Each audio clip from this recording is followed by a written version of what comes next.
MC ജോസഫിൻ്റെ വികൃതിക്ക് ശേഷം MC ജോസഫിൻ്റെ മീശ. ഹായ്, ദിസ് DTH, ഒരു സാധാരണ സിനിമാ പ്രേമിയുടെ ഫിലിം റിവ്യൂയിലേക്ക് വീണ്ടും സ്വാഗതം.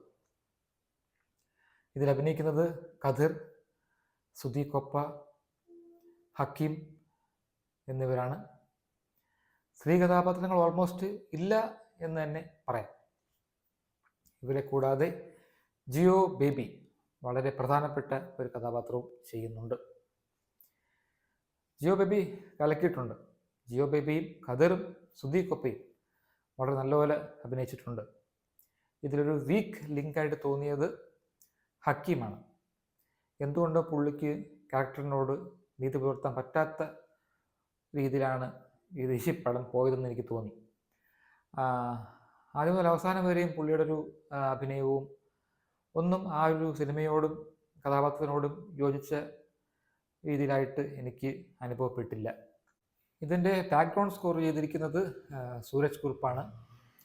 സുരേഷ് രാജനാണ് സിനിമാറ്റോഗ്രഫി. ഇത് രണ്ടും മികച്ച രീതിയിലാണ് ചെയ്തു വച്ചിരിക്കുന്നത്. സൗണ്ട് ഡിസൈനിങ് ആണെങ്കിലും സിനിമാറ്റോഗ്രഫി ആണെങ്കിലും മ്യൂസിക് ആണെങ്കിലും ബാക്ക്ഗ്രൗണ്ട് മ്യൂസിക് ആണെങ്കിലും ഉഗ്രനായിട്ടാണ് ചെയ്തു വച്ചിരിക്കുന്നത്.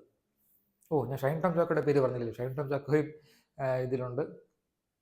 വളരെ പ്രധാനപ്പെട്ട ഒരു റോളിൽ ഷൈൻ ടോം ചാക്കോയുണ്ട്. ഈ പടത്തിന് ഒരു മാർട്ടിൻ പ്രക്കാട്ട് ഫിലിമിൻ്റെയൊക്കെ ഒരു ടോണാണ് മൊത്തത്തിൽ.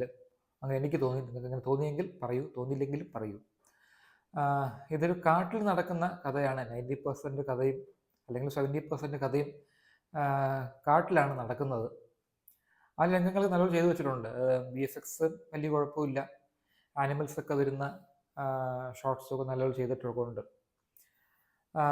പക്ഷേ ഇതിൻ്റെ സ്ക്രിപ്റ്റ് കുറച്ചുകൂടെ മികച്ചതാക്കാമായിരുന്നു തോന്നി. ഒരു ലോസ്റ്റ് ഓപ്പർച്യൂണിറ്റി പോലെ തോന്നി. കാരണം ഇതിനൊരു ഗ്രേറ്റ് ഫിലിം ആവാനുള്ളൊരു ഓപ്പർച്യൂണിറ്റി ഇതിലുണ്ടായിരുന്നു, ഒരു ചാൻസ് ഉണ്ടായിരുന്നു. അത് എങ്ങനെയോ പോയി.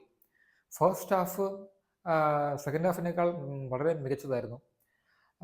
പക്ഷേ പല സന്ദർഭങ്ങളിലും, അതായത് ഇങ്ങനെ സ്ക്രിപ്റ്റ് ഓവറോൾ എടുക്കുമ്പം വലിയ കുഴപ്പമൊന്നും ഇല്ലെങ്കിലും ചില പ്രധാനപ്പെട്ട പ്ലോട്ട് ഐറ്റംസ് ഉണ്ടല്ലോ, അതായത് ഈ കഥയുടെ ഏറ്റവും പ്രധാനപ്പെട്ട 2-3 സന്ദർഭങ്ങളുണ്ടല്ലോ, ആ ബേസ് പാളിപ്പോയാണ് എനിക്ക് തോന്നി. അതിനൊരു ലോജിക്കില്ലാത്ത പോലെ തോന്നി.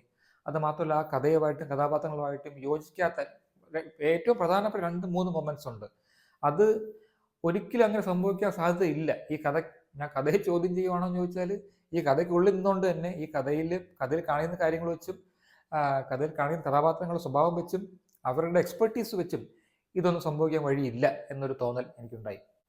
ജിയോ ബേബിയുടെ പ്രകടനം ഏറ്റവും എടുത്തു പറയേണ്ട സംഭവമാണ്. കാരണം ജിയോ ബേബി ഒരു പാർട്ടി പ്രവർത്തകനായിട്ടാണ് വരുന്നത്, പാർട്ടി നേതാവായിട്ടാണ് വരുന്നത്. ജിയോ ബേബി ഇങ്ങനെ അഭിനയിക്കുന്ന ഒരാളെ ഞാൻ പ്രതീക്ഷിച്ചില്ല. ചെറിയ മൊമെന്റ്സ് ഒക്കെ നമ്മൾ പല പടങ്ങൾ കണ്ടിട്ടുണ്ടെങ്കിലും പുള്ളിക്ക് ഇതിൽ ഒരുപാട് റോളുണ്ട്. അത് മാത്രമല്ല, പുള്ളി അതിഗംഭീരമായിട്ട് ചെയ്തു വെച്ചിട്ടുണ്ട്. ഞാൻ കൂടുതലും ജിയോ ബേബിയുടെ പടങ്ങൾ, അഭിനയിക്കുന്ന പടങ്ങൾ അങ്ങനെ ശ്രദ്ധിച്ചിട്ടില്ലായിരുന്നു ഇതുവരെ. അല്ലെങ്കിൽ അവൻ കണ്ടിട്ടില്ല. ചെറിയ ചെറിയ റോൾസ് അല്ലാതെ ഞാൻ അങ്ങനെ ഒരു സിനിമ കണ്ടിട്ടില്ല. പക്ഷെ ഇത് ശക്തമായ രീതിയിൽ പുള്ളി ആ കഥാപാത്രം അവതരിപ്പിച്ച് വെച്ചിട്ടുണ്ട്. ഈ സിനിമയുടെ കുറേ ഭാഗങ്ങൾ ടെൻഷൻ ഫിൽഡ് ആണ്. നമുക്ക് ആ ടെൻഷൻ നമുക്ക് തോന്നും. അതായത് ഒരു സിനിമറ്റോഗ്രഫി വെച്ചും ഒരു ബാക്ക്ഗ്രൗണ്ട് മ്യൂസിക്കിൻ്റെ ഒരു ഇൻറ്റൻസിറ്റി വെച്ചും ഇത് അഭിനയിക്കുന്നതിൻ്റെ മിക്ക പെർഫോമൻസും നല്ലതായിരുന്നു, ഹക്കീം ഒഴിച്ചു ഒരു പക്ഷേ. അപ്പം അതുകൊണ്ട് നമുക്ക് ആ ഒരു ഇൻറ്റൻസിറ്റി നമുക്ക് എപ്പോഴും ഫീൽ ചെയ്യുന്ന തരത്തിലാണ് കഥ കൊണ്ടുപോയിക്കൊണ്ടിരിക്കുന്നത്. പിന്നെ ഇതിലെ സുധി കൊപ്പയുടെ ക്യാരക്ടർ വളരെ മികച്ച രീതിയിലാണ് എഴുതി വെച്ചിട്ടുള്ളത്. It is well written the character. അതായത് തുടക്കം മുതൽ അവസാനം വരെ പുള്ളി പോകുന്ന ചില അപ്സ് ആൻഡ് ഡൗൺസ്, അല്ലെങ്കിൽ പുള്ളിയുടെ ഒരു യാത്രയുണ്ട്, ഒരു ക്യാരക്ടർ ആർക്കുണ്ട്. അത് വളരെ മനോഹരമായിട്ട് എഴുതി വെച്ചിട്ടുമുണ്ട്. സുധി കൊപ്പ അത് മനോഹരമായിട്ട് ചെയ്തു വെച്ചിട്ടുമുണ്ട്. ഇഷ്ടംപോലെ നല്ല കാര്യങ്ങളുള്ള സിനിമയാണ്.